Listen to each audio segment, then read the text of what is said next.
Purpose isn't reserved for a chosen few.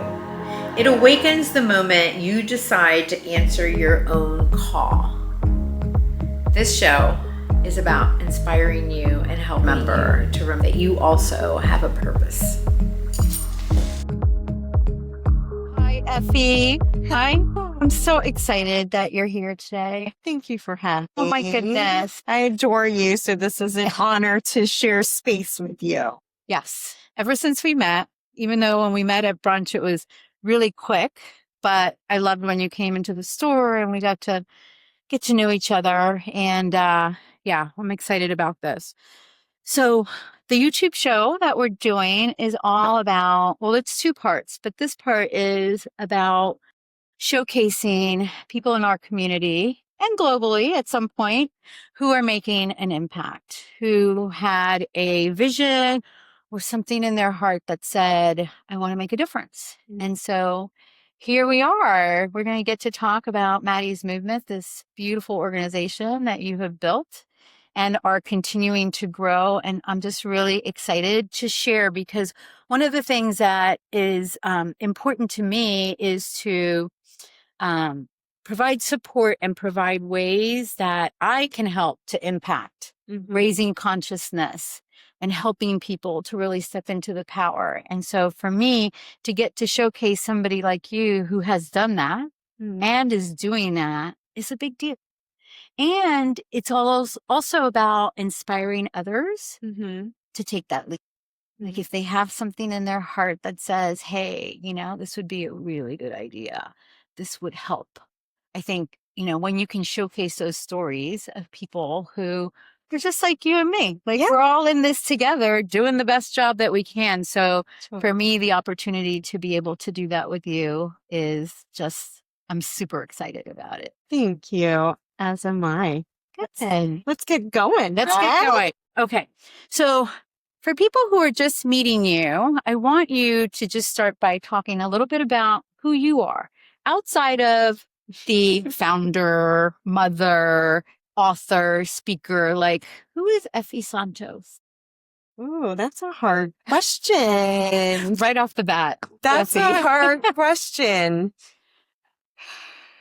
So, Effie is someone that really wants to help people, wants to be bold in how she does it. Effie loves people. And Effie just wants to make this world better.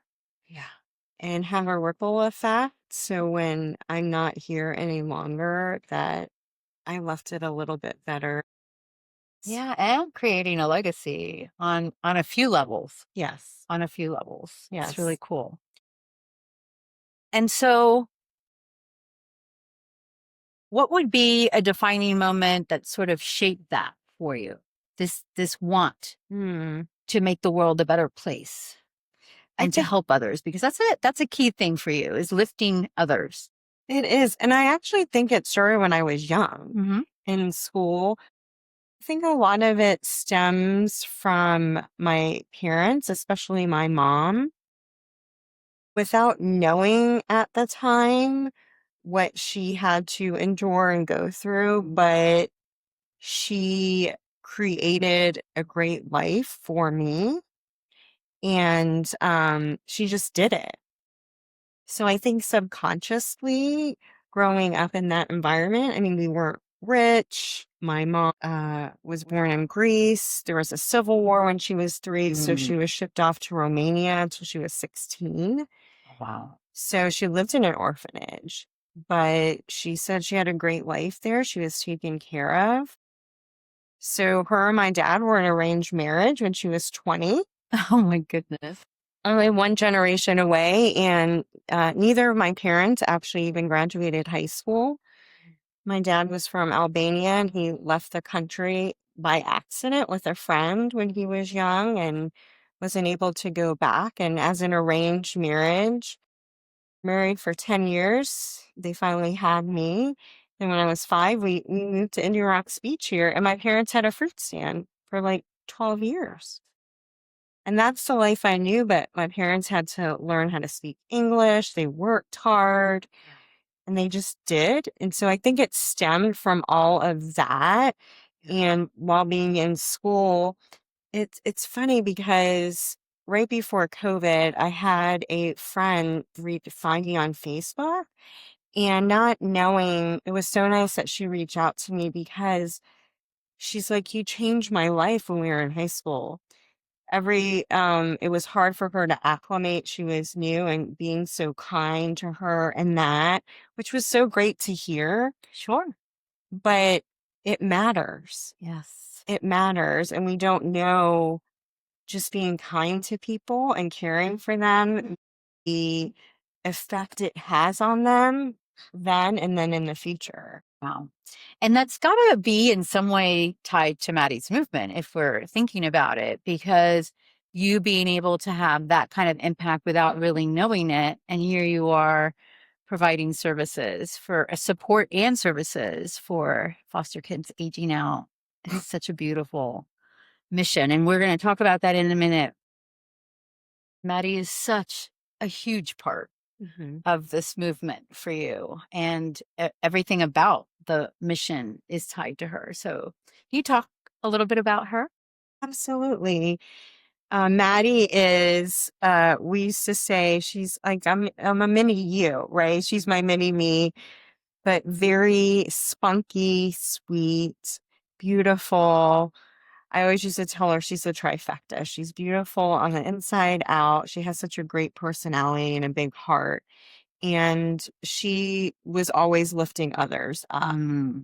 Always lifting others up. I remember having conversations to say, that's great, but make sure people are also filling you up. Sure. Because we need that as well. And when she was in high school, her high school was by a group home. So those kids went to the high school. And so she was exposed to teens in foster care. Right. And recognize they didn't have the same opportunities as her and other people. I also think stemming back to my mom, my girls adore my mom. She's a big part of their life always. And so knowing what my mom had went through, and the life that we've built also to give opportunities to my girls, Maddie just wanted to change that for these teens in foster care. And she knew it wasn't right. It wasn't okay. And she wanted to advocate for change. I used to take her out networking with me when I was in a women's group with attorneys and judges. She wanted to get into law. So to meet those people, to meet the guardian ad litems, to volunteer in that space so she can do what her heart was telling her to do. That's beautiful. Is that something that you all talked about before she passed, or was that some of the stuff that you sort of, not sort of, but explored in when you read her diary and got to see like some of what was going on with her? No, we had a lot of conversations, beforehand.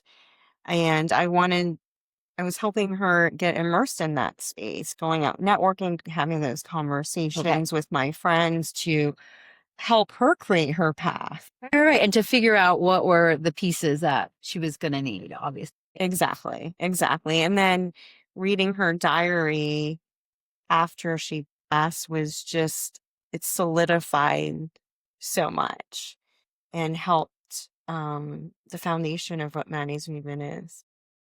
So let's talk a little bit about Maddie's movement. So we kind of know where it started. When did it? I think I read in the book that you launched it on her birthday. Yes. And tell me a little bit about why you picked that date and where are things right now. Tell us a little bit about Maddie's movement. So when I lost Maddie, everything stopped for me. The one thing I knew for sure, the only one thing I knew for sure, is I wanted to do something in her honor. Okay. But being in such a bad state for years, it was very difficult to move forward to figure out what is that for me, having experienced such traumatic loss and grief of losing a child, yes, your heart is broken, but your body's broken, like physically. So much is going on. And for me, it became frustrating that I wasn't the person I was. Like, I couldn't do things. I couldn't leave my house. And then there's just layers upon layers when you're dealing with grief. So and that type of grief. Because that's, I think that, and I'm sure that we can all agree that when you lose a child, like, that's probably the most challenging. I would, I mean, I would for sure say that. I would, I think you're on a whole different planet. It's a whole different type of grief. And I think it's the worst thing that could happen to someone is losing a child. We're not supposed to lose our children first. Exactly. Ever. Tears out their futures. There's so much more to it.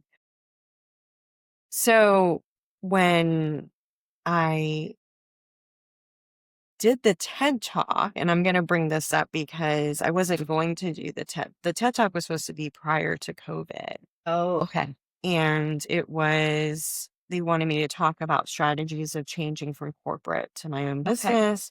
COVID happened.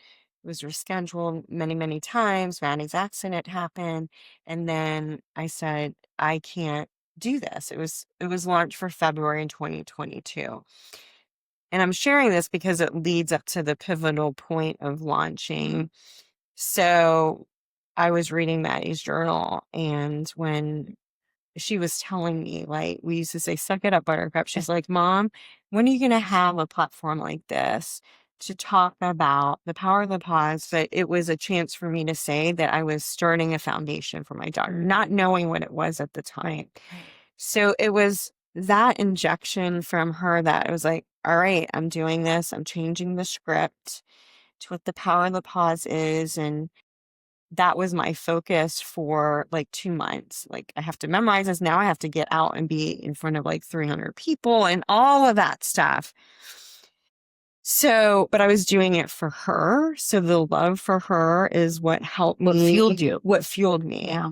Yeah. And so after the TED Talk, that gave me more motivation to continue building out the business, continue doing some R&D. I was meeting with nonprofits and young adults that have aged out to say, what are the gaps? Yeah. We wanted to fill in the gaps and not duplicate services and programs.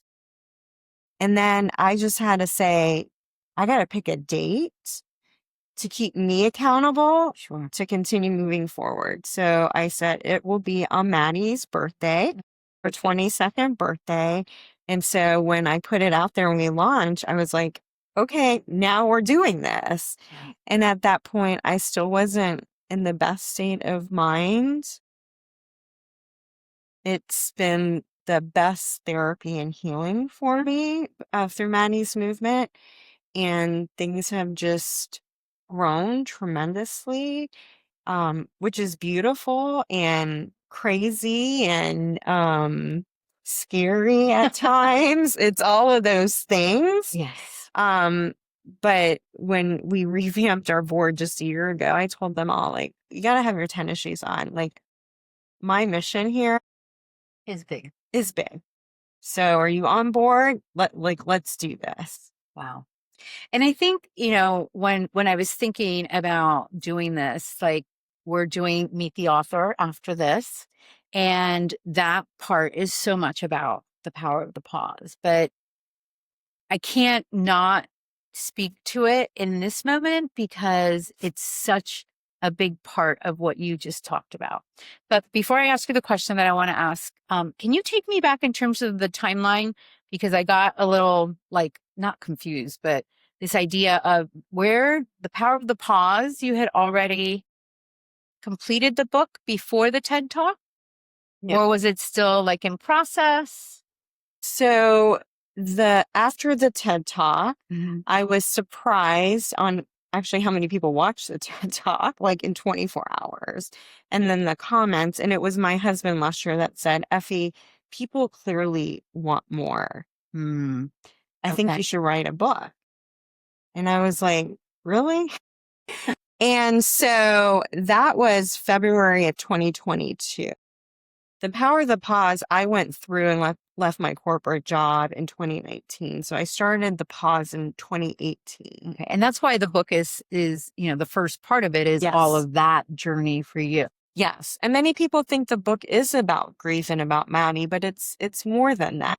100%. It's more than that. But how interesting that you went through that in terms of understanding the importance of the pause in your journey from the financial world into entrepreneurship, utilizing your challenges as opportunities, your grief into this beautiful experience of knowing yourself in a way or growing in a way that you didn't even know. And I have a very specific question that's written over there that now I'm like, about that. So it's just a beautiful testament to your process that you started in the entrepreneurial journey, but that you used to really help you through. Can you talk a little bit about that for yourself? Sure. So the Power of the Pause happened by accident. And I finally was fed up. You want me to share? Yeah. Whatever calls you to share. There was a lot of things. I was fed up with, I've been wanting to own my own business. And that goes back to when you were in cosmetology. Because you had this vision of this salon that you had that already in your DNA that was happening somehow. Yes, absolutely. It was, I used to have, growing up, we would have tree houses on the floor, right? Me and my friends, young. And then we'd have meetings like this in the tree house, like my friends. So that business side, the entrepreneur was always a part of me. I think I was scared.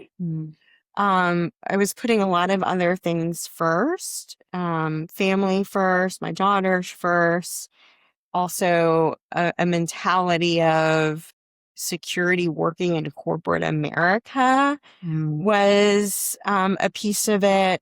How my parents their pathways was a piece of it.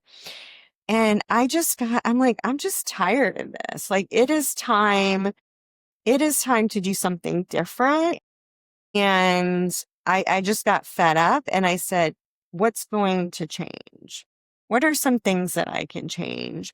And I was out all the time networking and growing my banking business. And it was great because the latter part of my career, I was able to work in the space of my passions. I worked with women entrepreneurs and nonprofits. So, but it wasn't satisfying enough. And I wanted to really drive my life with what was in my heart. So something kept tugging.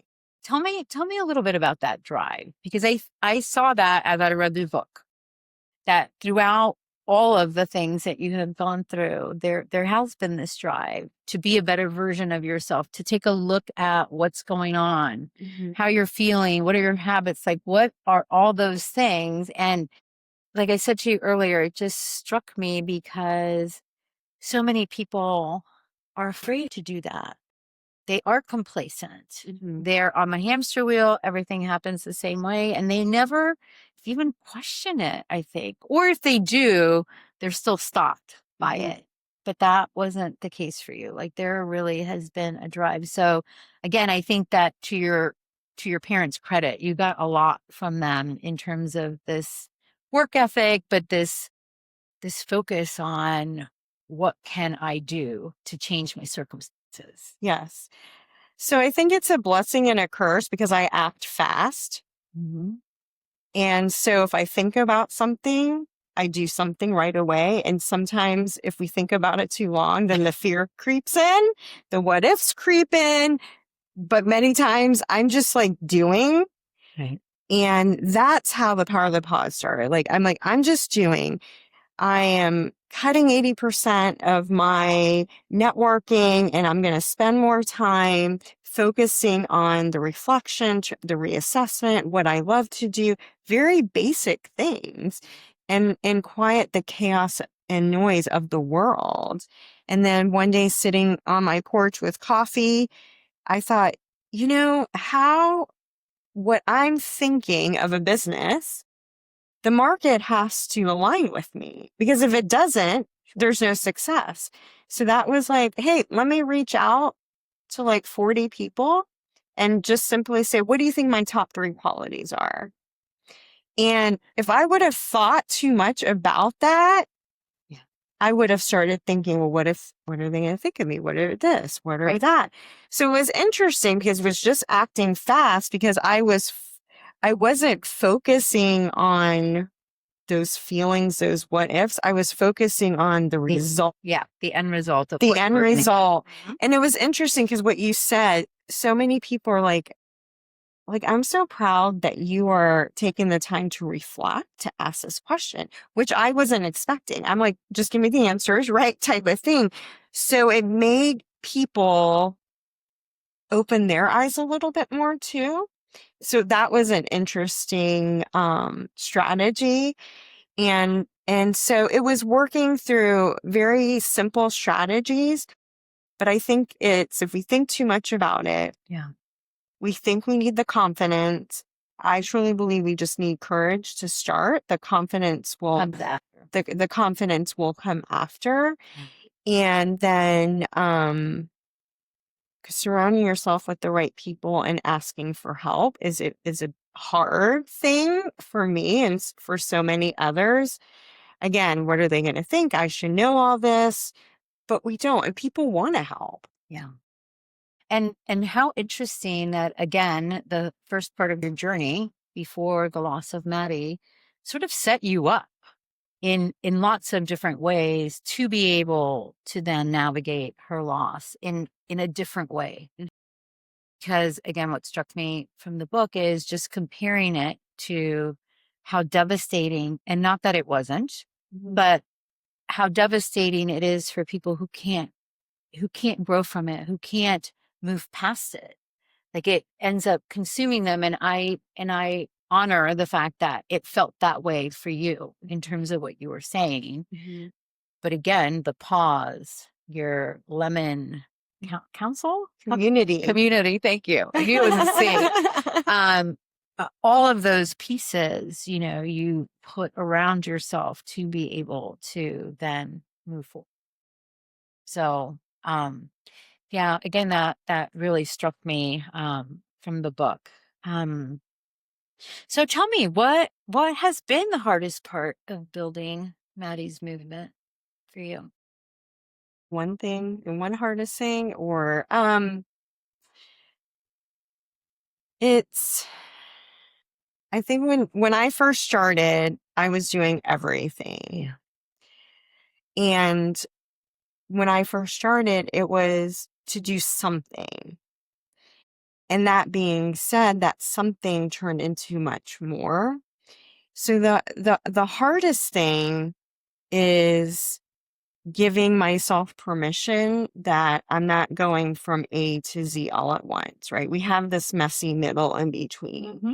So to accept the fact of, we're going to try this out, and then 3 to 6 months, we're going to reassess what that looks like. Because it takes years. I mean, if you look back to different organizations and corporations, Amazon didn't start the way that it is now. And it can be frustrating and draining. And the work that we're doing is very deep-rooted work. And it's sad. Our cups have to be filled often. And we're going to get to that. Okay. It's important. It's such an important part. It is. Of the work that you're doing. I think the hardest thing is, when do you when do you bring people on board to an organization that is a startup, you're growing, you have someone on board paying their salary, right? You're responsible for them. Grow as you're growing. Right. Exactly. Growing as we're growing. We're flying the plane as we're building the plane, so to speak.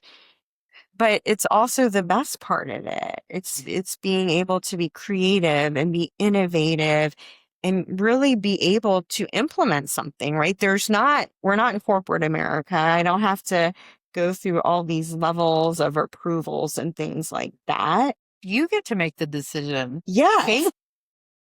And that's really great. It's really great because we can act faster for our young adults.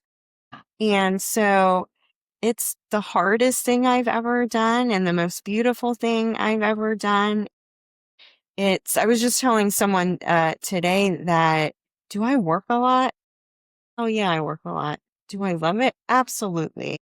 And this is a season of my life right now that I'm okay with all of that.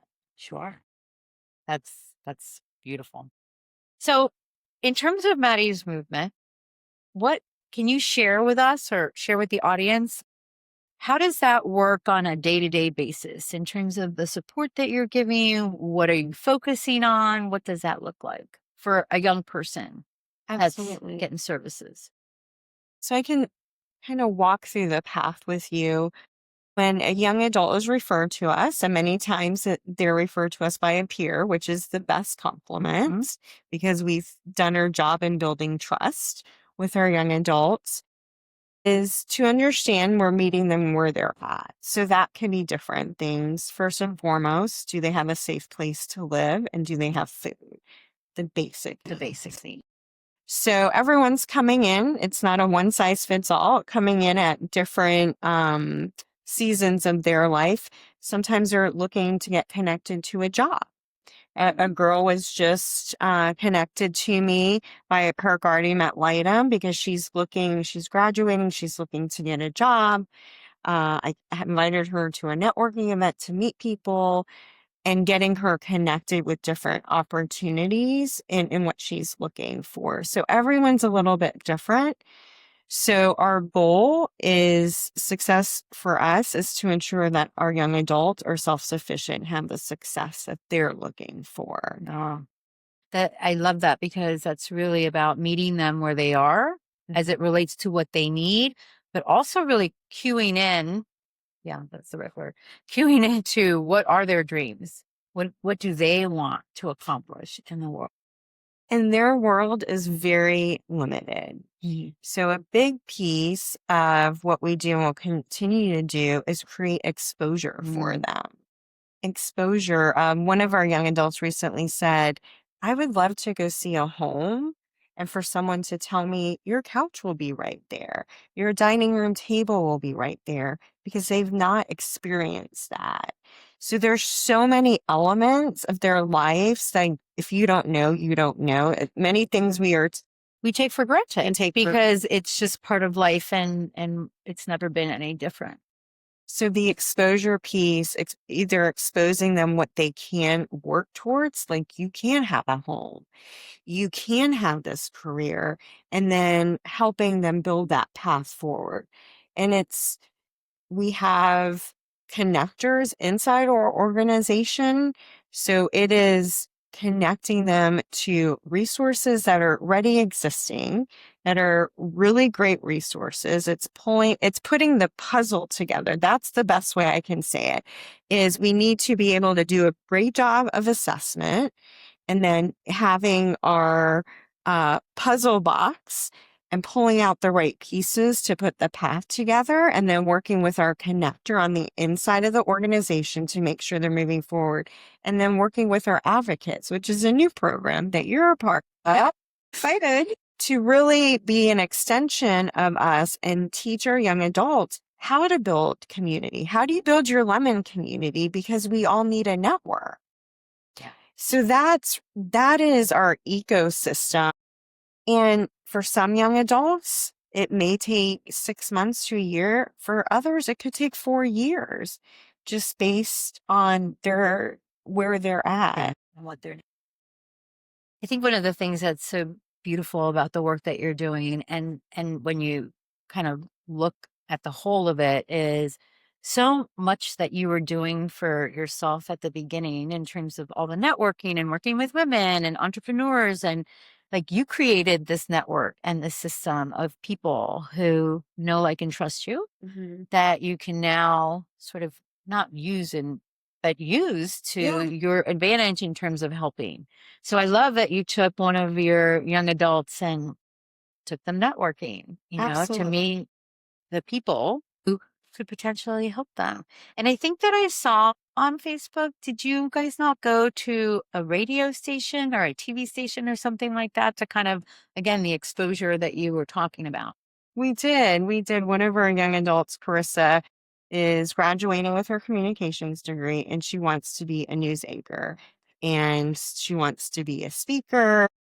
So I said, well, let's go meet those people. Let's go see the space and see what opportunities and what does that pathway look like for you. So we did. We went to Channel 8, and Di Riley has been a great supporter of us and shared our story. So she hooked us up with some executive producers, and Chris and I got to tour the studio and detail and meet different people and understand how they got to where they're at and giving her advice. And now she has them as contacts to help her along the way. And she was so excited about it. My God. I mean, the work is pretty amazing. And what struck me about what you were just saying is the boldness that you have. Like, because of this organization, because of Maddie's movement, like, you really are needing to be bold and just putting it out there. And you're showing people how to do that. Like, this is what you want. Okay, this is what we need to do. And again, not giving yourself too much time to go, okay, how do I figure this out? Do I do it this way or that way? But just making it happen. And the modeling that you're doing for these young adults, that in and of itself, I think is huge. Yes, that I don't see it often that way. But it is true, right?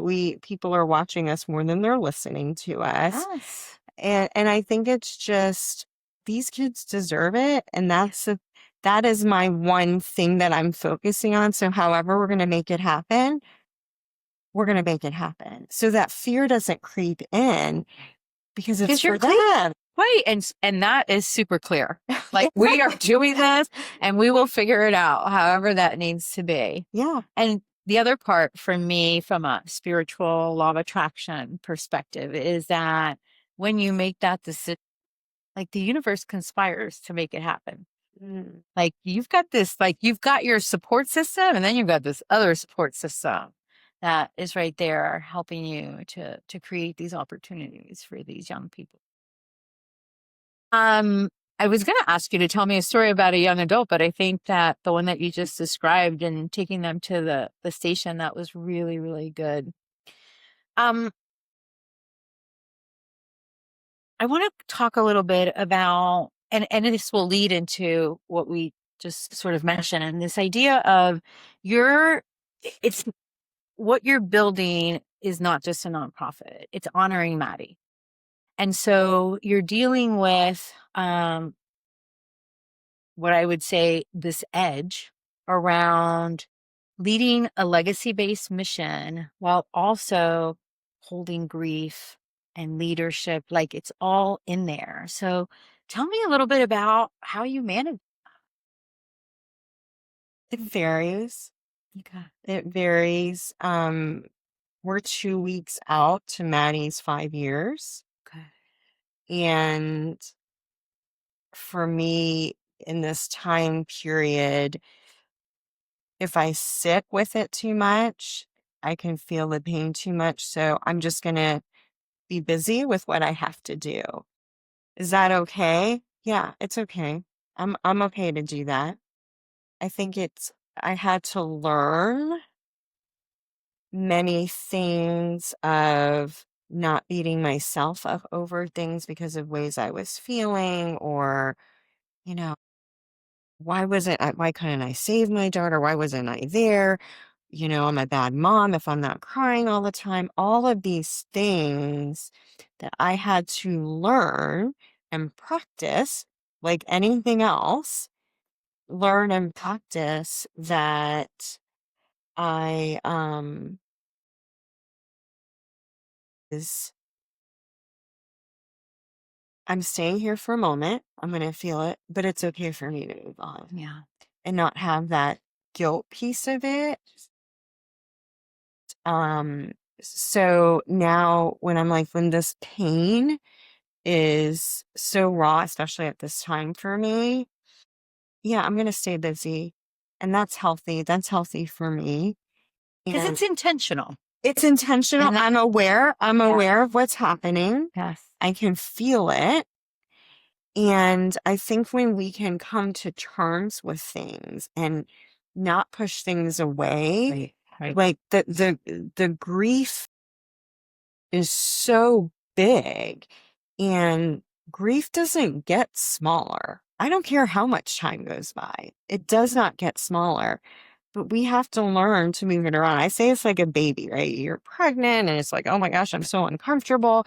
You have to live with it that way. And then you have this little baby and then you're like, oh my gosh, I don't know what to do. And then you have the baby on your hip and you're cooking and then you figure it out. And I feel that grief is like that. We have to learn to befriend it, because I had to finally give up the fight. Like, I used to ask my therapist, when is this feeling going to go away? When I can't do this anymore? And it was like, it is not going away. But what can I do to, one, befriend the grief and say, okay, you're here. How do we do this now? And then work on different strategies, healthy strategies on how to cope at different times. One of the things that struck me with the book was this real focus on the kindness piece and the kindness piece to ourselves in that situation. And I love that you just said all of that, because that just really brings it back to, at the end of the day, you're doing the best job that you can and you're figuring it out. Yeah. And I even underlined it, and we'll talk about it later. That quote of, it doesn't go away, but what we learn to do is grow around it or grow with it in a way that helps to remember. Because again, the thing that struck me was that you've gone through all of this, and again, an unimaginable loss, and yet who you've become as a result of it is incredible. Like, based on what you're doing, how you're helping, and the example that you're being around that. Because, like, for me, in doing this with you, it's two parts. It's the discussion and how do you go through something like that and be okay. Mm-hmm. And I know that sometimes you are and sometimes you're not, so I get that. Mm-hmm. But for the most part, okay. And doing this movement with Maddie's movement and really affecting a lot of lives in an incredibly powerful way. And that is why I think your book is so important. The journal is so important. We'll talk about that later. What's the ripple effect that you want to have with Maddie's movement? I want the young adults that we serve to be able to know how to serve back. I would say like 99% of them want to make it better for the younger generation. They are very aware many things are not okay, Mm-hmm. but when we can choose to take control of what we can do, and the power that it has when a young adult can talk to a young adult that have walked similar paths is powerful. When I meet a mom that has lost a child, there's a special connection. Immediate, I'm sure. Immediate, because we can say, yeah, no, they don't understand, and people say this and stupid things. And I feel, and I know our young adults are that way. And when I have conversations, I'll say, we may have not walked the same path. However, I understand that of why people are on drugs, why people become addicts to cover this unimaginable pain up. Like, I understand. Yeah. But how do we teach, right? Healthy ways when you've never been taught that. Right. So for me, the ripple effect is to have our young adults working with us, to have our young adults as advocates, to have our young adults go out and use their voice and give them the opportunity for that.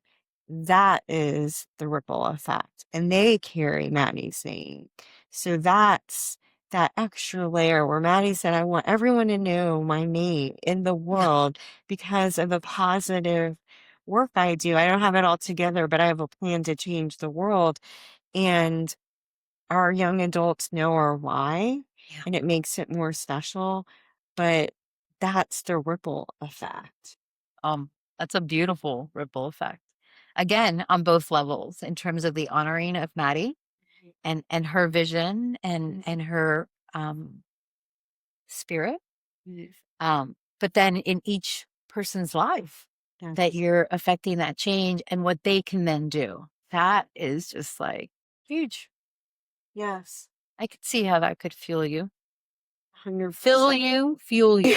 Both of those things. All right. So for somebody who is watching and has a desire, what would you say to them about what would be a first step, or what might they need to start thinking about that could help them start on that path? I would tell them that a little bit goes a long way. Many people think if I don't adopt, if I don't foster, then I can't really make a change. And that's not true at all. Mm-hmm. So I would say if you're wanting to give back to someone that really is looking for support and you can make a difference, to reach out to Maddie's movement, whether it's becoming an advocate, becoming a volunteer, or just doing some normal things with our young adults. Yeah. Because as you said, there's so much that we take for granted that they don't. And so small kindnesses, small interactions, all of that can make a huge difference. It does make a difference. For sure. What partnerships or type of community support create the biggest lift for you with Maddie's movement? Definitely partnerships with different companies to give our young adults opportunities, mentorships, internships within a company, even to come spend the day with them. If they're interested in a certain career, they're interested in becoming an attorney, being able to spend a day, what does that look like? That is a big piece of it. And other nonprofits in our community that we can partner with and be part of the solution. Like I tell all of our nonprofits and for-profits, do you want to be part of the solution? Like, let's figure this out together. Right. So it becomes a win-win-win for everyone. Right. I just had this thought, like, what a cool job to work at Maddie's movement and be that person who gets to go out to the corporations and everything to say, hey, let me tell you about Maddie's movement and how you might be able to help. That would be so cool.